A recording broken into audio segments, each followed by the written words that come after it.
It's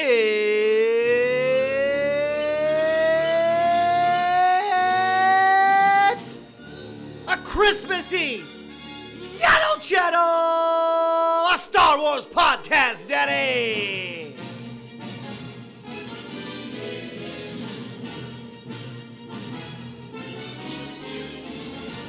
Happy holidays to you and yours. My name is Darth David. You know me as Eastside Dave, perhaps, Davey Mac, or the aforementioned Darth David wearing my Darth Vader Christmas sweater, and we are rocking, and we are rolling. It's a Christmassy Yaddle Chattle. We're going to talk a little bit about the Skeleton Crew, Episode 4. Maybe a couple other little small topics. And then we got to get the heck out of here, because there's presents to unwrap. There's things to do. It's very, very busy right now. The holiday season is cranking up. And I gotta tell you, we have a success with the Skeleton Crew. So far, a very good show. Episode 4, I thought was a solid B. I thought episodes 2 and 3, A pluses. I thought episode 1, B plus. This is B. So while it might be the lowest grade for me personally of the Skeleton Crew season, it's only 4 episodes, and a B is still a B. That's still good. Hell, you're talking to somebody who got only season D's in school. I would have loved to be, Daddy. And overall, the reason why the show is good, in my opinion, is because every Star Wars show, in fact, not just Star Wars, every TV show has that one episode where you're like, oh, okay, all right. But the thing about this was, while the introduction, okay, it's like my damn, phone over here, or the Beats speaker is, inhabited by the dark side of the Force. Let's go. Let's focus, okay? We're excited.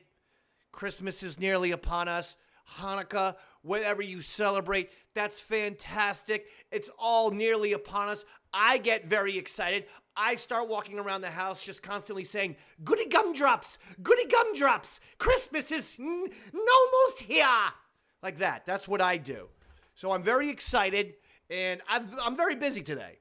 I got a lot of things to do. But I said, you know what? I can't. I can't abandon my Yaddle Chattle responsibilities. We have a very good Star Wars show currently going on at Disney Plus. And even though you and I are watching it, the one thing that we can now say is apparently not a lot of people are watching it. And that's an issue.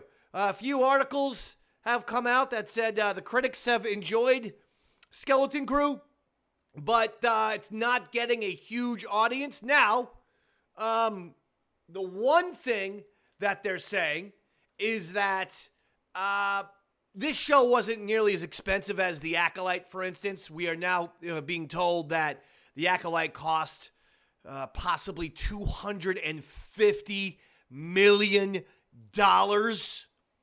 which is insane. Okay, that is the budget of a big-time, Avengers movie, something of that magnitude. And this was still an 8-part show on Disney Plus, referring to the Acolyte, with some episodes 30 minutes long, $250 million. I'm still not buying it. I believe that that's the number. What I mean is that I'm still not buying that they put all of that money into the production of the show, where you had Jedi headquarters on Coruscant that looked like it was filmed in the broom closet, where you had a lot of janitorial type looking things, where you had cheap makeup and aliens. Nothing really looked very good, in fact, on the Acolyte. And very boring show. This budget purportedly is around $130 million. Okay, so you can accept maybe a smaller audience. I don't know. We'll see. That's going to be something that we're going to have to examine going forward, is, the combination of low viewership, high costs, and then audience reviews. Because forget about the critics at this point. The critics don't know what to do. You know, the critics have no idea what's going on with Star Wars anymore. They really don't. They're as lost as anyone else. I just prefer to ignore all critics. Now, with regards to this past episode of the Skeleton Crew, the reason why I say, okay, it's fine, is because we've had episodes of, you know, Mando or different, even, what was it, episode 5 of Andor, which that, you know, series was absolutely spectacular, sensational in every single way. But I think episode 5 was the one that I felt like a little boring, little, you know, people talking, walking, not really doing a lot.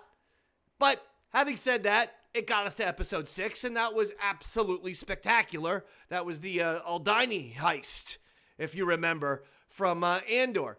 This, to me, feels like that. This is kind of the one episode where you're like, okay. Because, quite frankly, they were just kind of walking around. We'll get into it. But they were just kind of walking around. Like, did anything really happen? We've had unbelievable action in the first 3 episodes, but especially the last 2. I feel like we've just gotten some great scenes, great storytelling, new characters, and fantastic action. And just entertaining action. Like a bounce in their step. That's what I like about the Acolyte. There's a bounce in the Acolyte step. There's a good energy, a good vibe. And I'm not saying that this episode 4 destroyed it in any single way. This wasn't the akin to Acolyte episode 3, okay? Which was the biggest debacle in Star Wars history. Yes, worse than the Star Wars Holiday Special. If we're going to make it a Christmassy Yaddle Chattle today. Yes, the Star Wars Holiday Special was actually better than Acolyte episode 3. Might have been better than the entire Acolyte series. But it was that episode 3 that we all said, oh, shit. I think we're in for some trouble with the Acolyte. This wasn't it. There were some nice moments. There were some pleasant moments. There were some sweet moments. Almost felt like this is one where, you know, these days with the Star Wars, they always give you back-to-back episodes with the first 2, right? They always show you the first 2, and I'm not complaining about that. I almost felt like this one needed episode 5 right on its heels. I felt like, you know, we got episode 4, kind of felt like we should have gotten episode 5 right away. You know, I mean, that's just my opinion. But let's get into it. Let's just get into it right off the bat, okay? Very quickly, we fade out of the, you know, Star Wars Lucasfilm shit, and boom! The ship is there, the planet's there. I mean, you know, at last time we checked, they were running away from Kim and from the X-Wings, but they're right there. They got there very, very quick. No interstellar, no hyperspeed traveling. You know, and I always think that's a nice way to learn about the characters, the way we did with KB. Remember when KB was doubting Jod? And I thought we were going to be calling him Crimson Jack from now on. Jack. We're not going to go with Jack? We're sticking with Jod? Jod or Jack? I like Jack. It's a piratey name. Any event, I thought that was interesting that they kind of skipped the hyperspace travel because, again, you could have some good dialogue. You could have some important moments that sort of wake you up to a character. Okay, but fine. Kind of abrupt. We just, boom, here we are. We're at Adden, or so we thought. And the thing goes down, and all of a sudden, is this Adden? Jod says something interesting to me. He said when they got out there, the ship lands, they go out there, they realize, this isn't Adden, is it? Jod says it's very ashy. And then he says, it reminds me of my home. What? Now, earlier in the series, Jod said, I'm just like you guys. I'm lost. I have no home.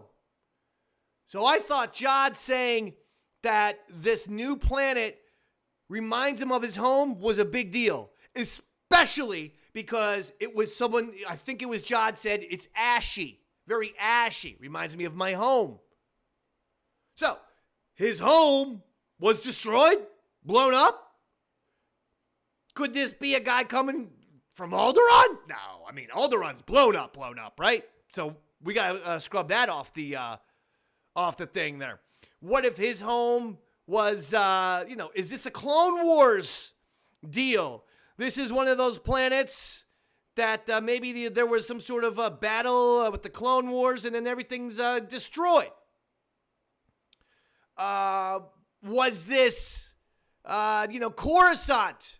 Was this Jedi Temple? People are saying, hey, Jude Law's about 50 or so. He could have been a kid, 55 or whatever. And maybe he was a kid at the Jedi Temple there for Order 66 when that got blown up. Possibly. If you're asking me, I am thinking that Jod's home was destroyed by some bad guys. What if Jod is from one of those 9 planets, one of the Ats? And what if the pirates or Empire or ultimate bad guys have just been going from planet to planet, from one of those At planets, looking for this, eternal treasure, and when they don't find it, they just decimate everything in sight. They just destroy it all. They kill the people. They destroy the cities, and they're out of there. So we have a lot of possibilities with Jod. He could have been a Jedi Temple boy. He could have been, maybe he got, put in an escape pod from Alderaan and shot off into space before it blew up. Unlikely, I know. Maybe he was on a Clone Wars planet that saw its fair share of battles and warfare and just was destroyed pretty much after that. Maybe he's from one of the At planets. We have a lot. That's a big line from Jod. I'm getting very interested in the Jod backstory, although I really wish we were still calling him Jack. Crimson Jack. Okay? The one thing, anyway, the kids decide to explore. They tell Jod to hang back by the ship. They tell SM-33, watch him. SM-33 is pretty funny in this scene. He tells him, come here, baby. Baby. And he starts taunting him. He starts going, baby. Which I appreciated as just a George Thorogood fan. Bad to the bone type of deal. Bad to the bone. I feel like if SM-33 could be any rock star, he would feel like a George Thorogood kind of rock star. Heavy on the drink. I mean, George Thorogood's kind of like a pirate-ish. George Thorogood and Keith Richards, 2 very pirate-type guys in the world of rock and roll. But George Thorogood, the 1 bourbon, 1 scotch, 1 beer, the I drink alone, the bad to the bone. I mean, come on. This has got SM-33 written all over it. So I appreciate that. And by the way, Bad to the Bone, huge hit song from when? The 80s. I am on this theme forever. This is a love letter. Skeleton Crew is a love letter to the 80s. Not just the Goonies. Not just Amblin and Spielberg movies. It's an entire love letter to the 80s. I told you about Neil's outfit. Did you Google my buddy? One of the big toys of the 1980s with the red overalls and the yellow shirt. Boom. My buddy and me. Really one of the more precocious commercials. I actually just rewatched that entire commercial, 30 seconds on YouTube. And I don't know who's singing it, but boy, a little precocious of a commercial, if you ask me. Anyway, so I like that part. I thought that SM-33 was very funny at certain moments in this episode, as he has been the entire time. Nick Frost is killing it as SM-33, but so is just the idea of this droid. And I guess I just realized that he has a peg leg. I didn't really notice that before, but he does have a peg leg as well. So, I mean, this is the ultimate pirate right here. This is the ultimate pirate droid. While Jod has been told stay on the ship, he goes back on the ship and he steals Wim's gold credits there, steals the money, and SM-33 catches him and he says, thief. And he's right. But then Jod's like, no, I'm Jod. And then SM33 says, oh, sorry, this planet, Akron, is playing tricks on me circuits. Well, I mean, you're still actually witnessing a theft, SM33. I don't think it's at Akron. I don't think it's the planet that's playing tricks on you. You're seeing Jod steal the money. Go with your gut, SM. The kids, by the way, just call him 33. I call him SM. You know, that's just me.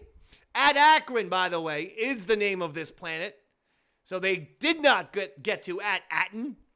It's at Akron, where I believe at LeBron grew up before he joined the at Cavaliers.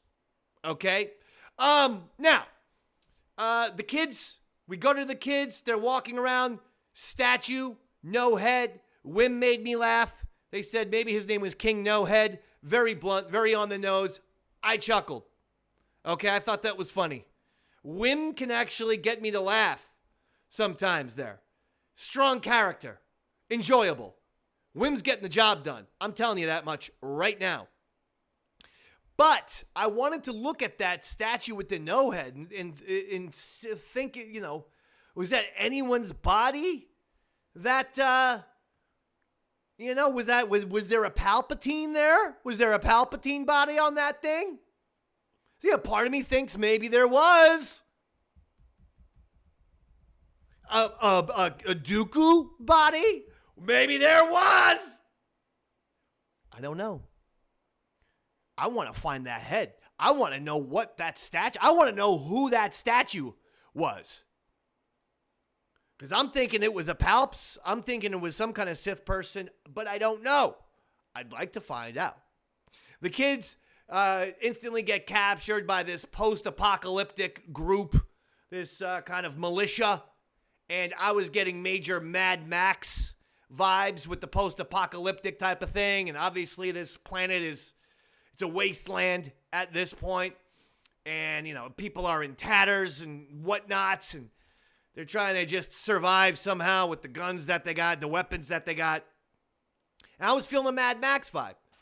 Because, again, 1980s, baby. So the kids get brought in. And they go off one way. SM33 and Jod are still doing their thing. Jod says, do you know of any hidden treasure? Where's the treasure? And the next thing you know, they're now getting picked up by a militia. Or at least surrounded by a militia. All right, a lot of militias on this planet. Okay? Kind of like Kentucky, in my opinion. Or Alabama. Just tons and tons of militias walking around in the woods. And listen, I ain't judging. I'm just pointing out facts. The kids, they decide, after they get picked up by the other apocalyptic group, they go back to their base. They start practicing shooting and whatnot. Neil and the girl, the daughter of the guy who looks like the boss, I suppose. Neil and the girl, they start hanging out. This is a nice scene. See, I didn't mind this scene. This was nice. And Neil's like, you know, you're always in battle. You're always in war. Man, in our planet, we really don't have that kind of thing going on there. That's nice. And then they go back inside and the kids are practicing. KB apparently is a good shot. Wim gives her credit, gives her a little high five. KB seemed to smile. She liked that. That was another nice scene. You know, Wim's cheering a lot of people up in this episode, if you really think about it. So all of a sudden, they go, okay, kids, we have a threat by our enemies, our rivals. And we need you guys to lead the charge. And when the kids are like, we're just children, they're like, we don't give a shit. Children are warriors on our planet as well. Children are also soldiers here. There is no distinction between children and adults. Now let's go. Get in the front of the line. And then they force the kids to scout the area.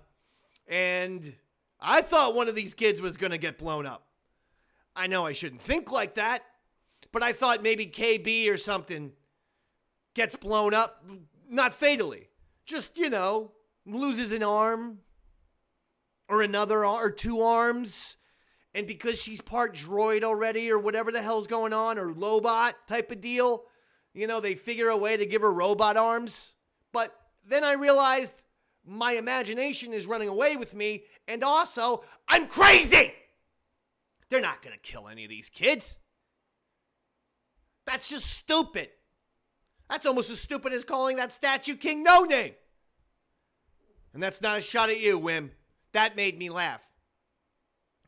The girl decided, Neil's new girlfriend decides she's going to go with Neil because sometimes, when it's hard, when you're scared, being next to a friend, that helps out a lot. And just as they think they're in big trouble, big shit, the shit's going to hit the fan. No! Here comes Jod. And Jod saves the day. He decided to use some of those gold credits, purchase some of those animals from the rivals, give those animals back to our guys, and everyone's happy. I would have liked to have seen a battle sequence here.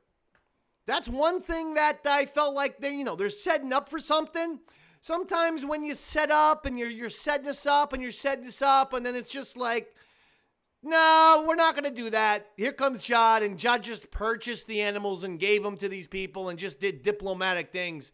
I mean, again, Star Diplomacy ain't the name of the show. It's Star Wars, Daddy. I'm just letting you know. So I think I would have liked to have seen something there, but that's fine. They decide, the militia decides to help out now, the group, help out the kids and Jod. By giving them the destination or the directions to the Fallen Sanctum, which is a big tower that they can go to and find their way home from there, hopefully. So they go in the tower and they look around, and on the pillars are different places. There was at Aten, and then there was that aforementioned at Akron. And there were a couple other ats, and then they finally found at Aten, and when they did, what happens? Coordinates are ripped out. And when they try to figure out why, they realized it was goddamn SM-33. Jesus. SM-33 goes nuts. He says he has to pull apart all the children, limb from limb, which made me think of one of those dark nursery rhymes or something. I don't know. I gotta look that shit up. And just as he's about to kill the kids, little Neil throws a rock at his head. The guy turns around and is distracted, and then Jod turns his off switch off. And that's it. And Neil faints, and that's the end of the episode. Very abrupt ending, just like it was a very abrupt beginning. This almost felt like an episode that was either on the end of episode 3 or was the beginning of episode 5, and they just decided, you know what, we don't have enough for 8 episodes or something, so we'll chop this part out. Again, I'm not going to kill the episode, and I'm certainly not going to kill the show. I'm enjoying the show. And like I said, with standard television, you always have an episode that is, per season, that you go, that was okay. But it was a very abrupt, very quick episode. I'm still loving the show, but I definitely need episode 5 to bring it home now. When you give us an episode where it's a lot of walkie-talkie kind of stuff and then diplomacy, walkie-talkie diplomacy. And, there was a little bit of a scene at the end where SM-33 says he's going to kill the kids or want to kill the kids, but I never felt like the kids' lives were in danger because they have turned him off now several times. Jod's turned this guy off. So at the beginning, episode 2, when we saw Jod, he turned him off. So you know that's an option. Just turn him off anytime he wants to kill you. Anyway, I thought the episode was good. Was it great? No, it wasn't great. But we have 4 more episodes left, and I'm anticipating an action-packed episode 5. And when I say action-packed, I'm just talking about give me Give me the same kind of episodes that episodes 2 and 3 were, which were excellent. Lighthearted, but tons of action, lots of fun, lots of stuff to look at. This unfortunately got us into the Acolyte. I hate to say it, I started thinking of the Acolyte. A very dreary world. Can we stop seeing either jungle planets or just dreary, dark-looking planets? Again, why does Guardians of the Galaxy have the right? Why are they the only science fiction property allowed to create colorful planets and really fun planets and weird planets and neon planets and so on and so forth?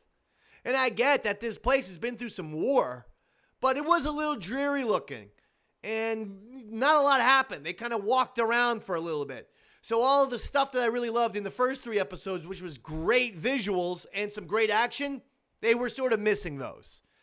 Now, the pluses are the acting is great. These kids are fantastic actors. As a crew, they do a wonderful job. Neil's becoming a character that everybody loves. I'm a Wim fan, but I think Fern and KB are getting the job done as well. Jude Law is excellent in everything he does. And SM-33 is one of the best Star Wars droids in quite some time, I feel, because he's not a 3PO. So overall, it's a solid 7 out of 10. I can't give you an 8. I can't give you a 9. But I'm not giving you a 2 or 3. I'm giving you a 7 out of 10 with an understanding that the show hopefully gets back to its fun, whimsical, entertaining, quick pace roots. Look at episodes 2 and 3. They almost, to me, felt like they were a different show than this one. This show, I hate to say, felt more of the pacing and the dreariness. It fell in line with like the Acolyte for me, rather than the first 3 episodes really were fast, quick, light, action, a lot of fun. Not a major gripe, a quibble, tiny concern. I don't think the wheels are just going to fall off. I don't think that they're just going to drop the ball for the rest of the series after the first 3 episodes of what we saw, which was really entertaining, delightful television. I think, this is just one of those episodes. But again, it didn't kill me. Neil was, nice and stuff. And I like seeing Wim try to shoot that cannon flying backwards. I thought that tower was cool when they were looking at the different planets and coordinates, trying to find out Adam's coordinates to get home. There was some cool stuff here. So again, 7 out of 10. Looking forward to episode 5. That's all I'll say. Now, that'll cover Skeleton Crew for this week, but we're not finished. I've decided to do a couple of Christmas things in addition to doing a news story. And this is a big one. This is from Alan Bergman, and he is a bigwig. He's an executive. He is the Disney Entertainment co-chair, Alan Bergman, and just gave a quote to Variety. Or was it Variety? Or was it Entertainment Weekly? He gave a quote to somebody. How about that? Talking about the Acolyte. He says, as it relates to Acolyte, we were happy with our performance, but it wasn't where we needed it to be given the cost structure of that title, quite frankly, to go and make a season 2. That's why we didn't renew it. So this is Alan Bergman, Disney Entertainment co-chair. Alan Bergman says it was too damn expensive and didn't get enough eyeballs. For the Acolyte fans who are going to say, well, the Skeleton Crew is not getting a lot of eyeballs. Again, we've heard Skeleton Crew is $130 million. And we now hear Acolyte is $250 million. It's almost twice the budget. And quite frankly, Skeleton Crew has looked far superior visually. And on every almost, Star Wars category, it's been a lot richer than the Acolyte. And that's the thing, is that Acolyte, man, I'm telling you, that fucked up so badly that you had Star Wars fans going, I'm done with Disney Star Wars now. And that is why Disney needs to focus and get their concentration sharp as a sword, Daddy. They need to focus on making big Star Wars that people ages 10 to 60 are going to enjoy. That's what you got to do. You can no longer play into one specific audience. I ask my kids all the time, do you watch Star Wars? No. I'm trying to get Sith Stanley, who's coming over in an hour. I'm trying to get him to watch it. He hasn't been willing to watch it yet. He hasn't even been willing to sit down with his dear old pa, Darth David, and watch this show. That's a problem. My kids are 15, 16 years old. I ask them, does anyone in school talk about Star Wars? Does anyone in your school talk about Star Wars? The answer, no.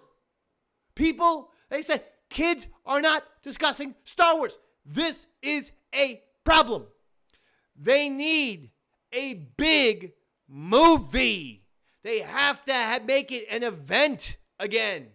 Star Wars seems to be going smaller and smaller and smaller and more niche, which was the biggest problem amongst several problems that the Acolyte had. Yes, poor writing, inept creators, terribly expensive budget, for then a lack of visuals, and then appealing to the smallest groups of people somehow. Or consistently saying, well, if Star Wars doesn't change it up, it's going to die off when middle-aged men do. Which is something that you heard Acolyte defenders. You heard idiotic, by the way, Acolyte defenders who were critics because these childless, miserable human beings forgot to realize that middle-aged people all have children! And they all get their kids to watch Star Wars, or at least they're trying to, like me. Merry Christmas! This is a holiday episode. I don't want to lose my shit. I'm trying to be happy. I'm not trying to bah humbug this thing. But that's the reason why Star Wars now is in so much trouble. Who is going to be the audience for when this movie comes out, The Mandalorian and Grogu? And they better release this thing fucking way sooner. We got to wait till 2026? There's going to be a 7-year gap between Rise of Skywalker? Between two Star Wars movies? What was the point of buying Star Wars? Not even George Lucas had a gap like that when he was putting out movies. You know what I'm saying. Original trilogy and prequel trilogy. Stop going for the smallest audience. Have men and who are funny. Make it a male demographic show where everyone is included. And that includes women 100%. It includes women. But just like Twilight is a female franchise, just like Barbie's a female franchise, there is nothing wrong with Star Wars being a male franchise, which it has been for decades. Because you go to the Star Wars conventions and it's 98% dudes. Are there females there? Yes. And are they welcomed? Yes. And do you want women watching and enjoying Star Wars? Of course.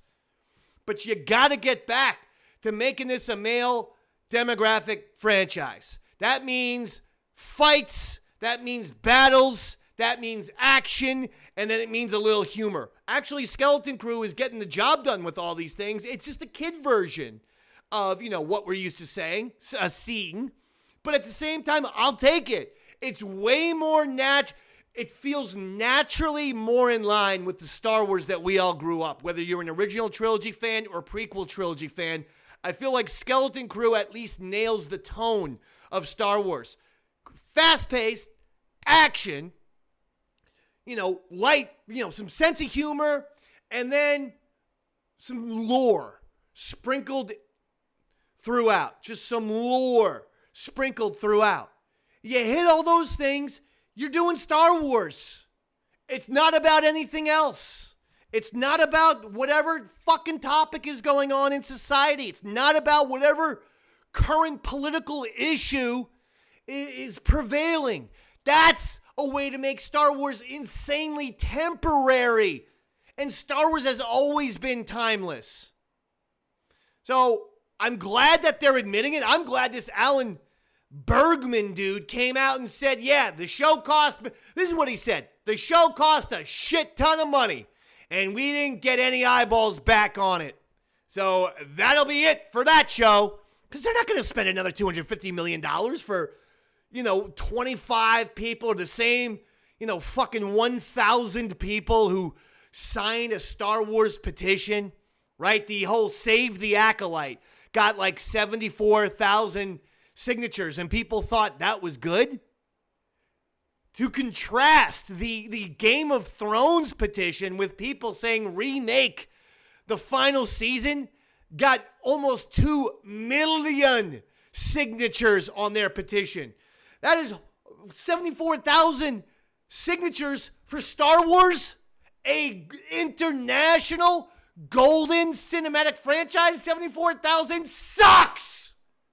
That's horrible. That's the epitome of a niche franchise. You can't do that. So I'm happy that this Alan Bergman has gone out there and has officially buried the Acolyte again. Well, here's the reason why. It cost a fucking lot of money and no one tuned in. This same guy says he saw Andor season 2 and said it was fantastic. And then in the next line after, he said, I've seen every episode of Andor season 2 and it's a great season. It's a great show. And he goes, oh, and don't forget, we also have Ahsoka season 2 by Dave Filoni. Anyway, moving on. That made me nervous. This Alan Bergman gives this huge fucking, oh, I've seen Andor season 2. Holy shit. You are going to freak when you see it. It's so good. And how about Ahsoka season 2? Oh yeah, that's coming out as well. Anyway, we're going to get so I don't know if that means that Ahsoka season 2 isn't going so well. I don't know if he hasn't seen any episodes, but that made me a little nervous that Mr. Bergman didn't say anything about Ahsoka season 2, or certainly didn't glow about it the way he did glow about Andor season 2. I can't wait for Andor season 2, by the way. Andor season 2 checks a lot of the boxes, doesn't have any of the light-hearted moments for the most part. Very serious show, but still, I'll take it because it's such a fucking phenomenal show. You want to talk about the exact opposite of the Acolyte with regards to writing? Watch Andor. Watch Andor. That's how you write characters and plot twists that make sense, that have a little logic to them, rather than just doing the exact opposite of what they just did 5 minutes ago, the way the characters acted in The Acolyte. Well, I'm going to kill that Sith Lord who killed my friends. Oh, wait, I just saw him skinny dipping with his dick out. You know what? No, I'm going to go with him now. Oh, wait, maybe I'm not. He seems to be lying. I'm going to kill him. Oh, wait, there's the Jedi Master who was nice. Now, you know what? I'm going to kill him instead. Huh? What? What? The reason, and again, because I keep seeing the Acolyte articles with regards to Skeleton Crew, even with regards to this Alan Bergman thing, and it was, well, people objected to the star being this and that, Amanda Stenberg being that. No. No one objected to any of that bullshit. Stop it. Don't bring in the bullshit. No one objected to any of that. People objected to a really, really, really fucking shitty show, which The Acolyte was. Yeah, it was. Horrible. And if the Acolyte people are still defending it, have they gone back and watched this shit? Maybe go back and rewatch it, and instead of just your lame, renew Acolyte hashtag, maybe explain what it is in detail that you like about the show. Because I can't see anyone from the Acolyte who keeps doing these, renew the Acolyte tweets. I don't see anyone speaking in detail. I see everyone who doesn't like the Acolyte speaking great detail. Like the worst dialogue ever. May, what did you do? What did you do? What did you do? I'm watching two girls play ping pong with the phrase, what did you do, over and over again. What did you do, girls? What did you do? You know what you did? You fucking ruined Star Wars. So Star Wars is going to have to build now because of Ahsoka and because, a little bit of Ahsoka and definitely the Acolyte. I liked Ahsoka. Thought the first 3 episodes were a drag, but I loved Ahsoka. I loved the last 5 episodes of Ahsoka. I thought episodes 4 through 8 were tremendous.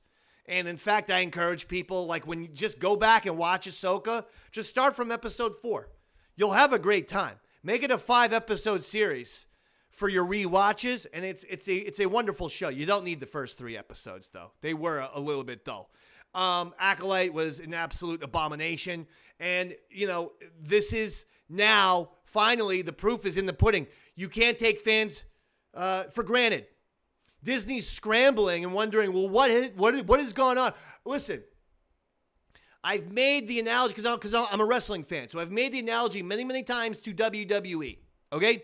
When the WWE fans felt like under latter-day Vince McMahon, which was some of the worst shit imaginable, and we're talking 2018, 19, 20, 21, and when fans started to feel taken for granted, just stop caring, stopped watching, went on to the other league, the rival league, AEW, for a time. Fans just said, listen, screw you. I'm not going to give you, forget about my money. Not only am I not going to give you my money, I'm not giving you my time. You're a waste of my time. And Star Wars has taken their fans for granted. Why? Because of the stupid ass, you can see it with the stupid ass comments of these critics who go, well, they have to move on. They must secure a new audience. That's not how you do it. Star Wars can get everyone. You can get young people. You can get 20, 30-year-olds. You can get 40, 50, 60-year-olds if they're well-told stories, because people will go to the theater in families, dummies. And the way to get everyone's over is to have the legendary characters and the new characters. Yes, you need new. And the new characters coexisting, working together, being on each other's side, taking on evil forces together. Fucking Rise of Skywalker episode 9 should have all been about Luke Skywalker training Finn so that the two of them go out there and fucking kill 10,000 stormtroopers. That's what it could have been. And then the old people would have been like, oh, I like this Finn. He's cool. And then the young people would have been like, hey, that old Luke Skywalker wizard guy is pretty awesome. He kind of kicks ass. And then you get everybody. Disney, for everything that they try to be the most politically correct company in the world. They're not. They are absolutely bigoted when it comes to one class of people. Older people. They are the most ageist. They're ruthlessly ageist. They fucking hate anyone. It's almost once you hit 55 or 60, you might as well be dead for Disney.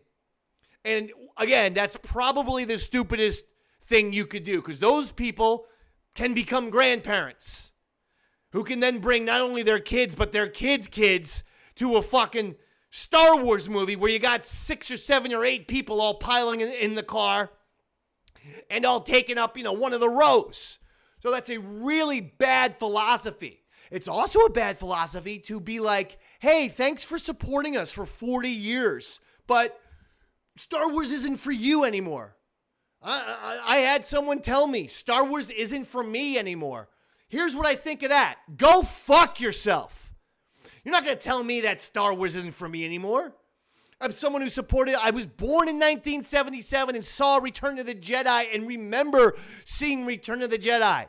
Since seeing Return of the Jedi, I've been obsessed with Star Wars. 1983, that's 40 plus years. And you're going to tell me it's not for me anymore? Go fuck yourself. How about that? Not for me anymore.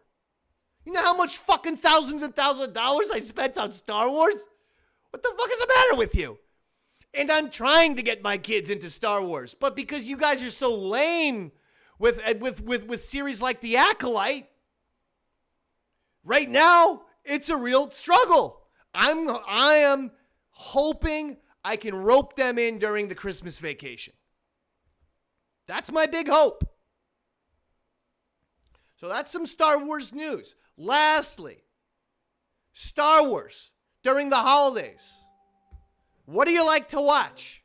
I'll tell you one that's very obvious for me. I think it should be for a lot of people. Gotta watch Empire Strikes Back during this time of year. Yes, the snow. The snow.